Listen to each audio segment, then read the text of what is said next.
2 jours fériés, rayés du calendrier et donc travaillés. Cette proposition du Premier ministre pour relancer l'économie ne passe pas.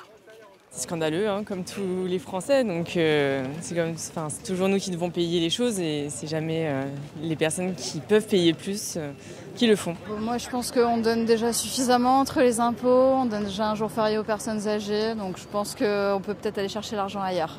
Ça me choque pas forcément, je trouve que ça c'est une mesure juste symbolique. Une annonce 20 ans après la conversion du lundi de Pentecôte en journée de solidarité. Cette fois, François Bayrou suggère le lundi de Pâques, mais aussi le 8 mai qui commémore la fin de la Seconde Guerre mondiale. Un mépris du devoir de mémoire pour cette association. Balayer cette page d'histoire, c'est mépriser tous ces gens qui sont morts, tout ce malheur qui a été colporté par ces 5 années de guerre.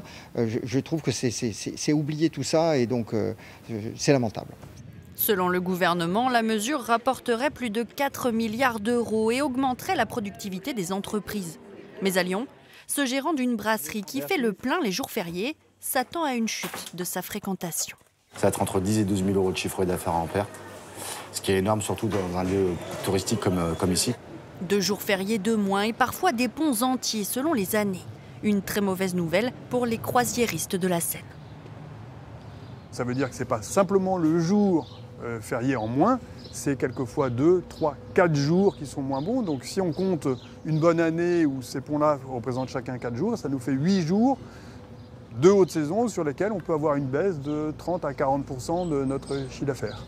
Le secteur du tourisme appelle le gouvernement à ne pas mettre cette proposition en application.